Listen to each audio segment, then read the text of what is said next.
Hari ini kita DPD melaksanakan bagian dari proses penyusunan rancangan undang-undang. Dulu kami namakan rancangan undang-undang perubahan iklim. Hanya saja kalimat yang lebih tepat akhirnya diubah menjadi RUU pengelolaan perubahan iklim. Banyak sekali hal-hal mendasar yang menjadi latar belakang dan juga menjadi pointers dari RUU yang diajukan ini. Karena RUU pertama yang diajukan bukan hanya DPD, mungkin oleh parlemen ya. DPD RI gelar FGD susun RUU pengelolaan perubahan iklim.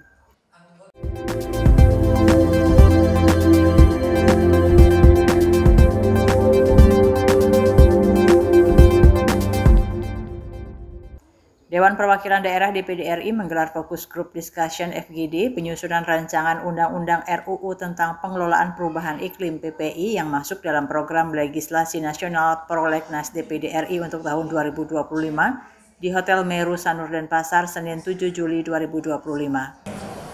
Penyusunan RUU ini bukan hanya bentuk tanggung jawab konstitusional kami sebagai anggota DPD RI, tapi juga merupakan bagian dari komitmen DPD RI untuk mengawal asta cita Presiden Prabowo, khususnya pada asta cita kedua, yaitu memantapkan sistem pertahanan dan keamanan negara, serta mendorong kemandirian bangsa melalui swasembada pangan, energi, air, ekonomi kreatif, ekonomi hijau, dan ekonomi biru.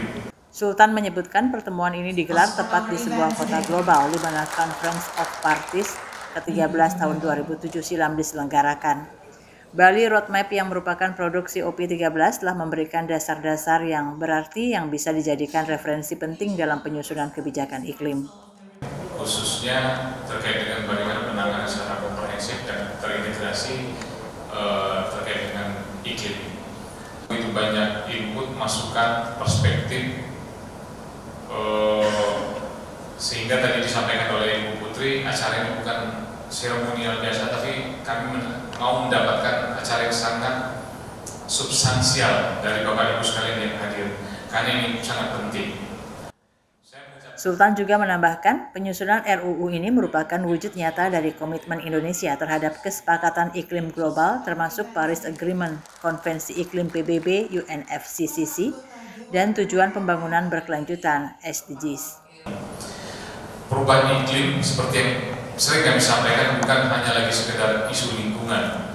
Ini adalah tantangan peradaban. Sebuah realitas global yang berdampak langsung terhadap ketahanan pangan, energi, kesehatan, hingga masa depan generasi yang akan datang.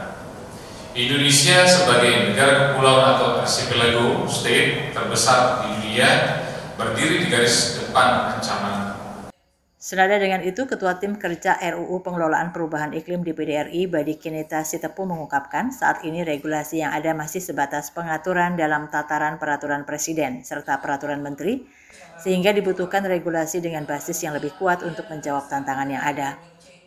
DPD RI memandang perlu untuk menyusun rancangan undang-undang tentang pengelolaan perubahan iklim sebagai sebuah terobosan dan fondasi hukum nasional yang menyeluruh.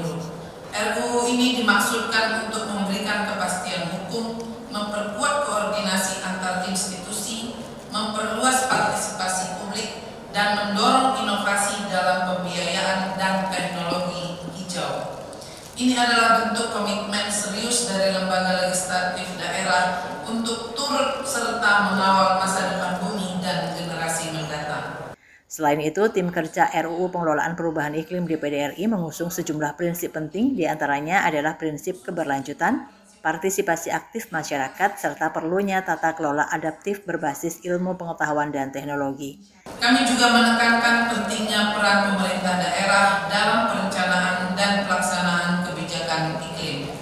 Karena faktanya, daerahlah yang paling dekat dengan dampak nyata perubahan iklim.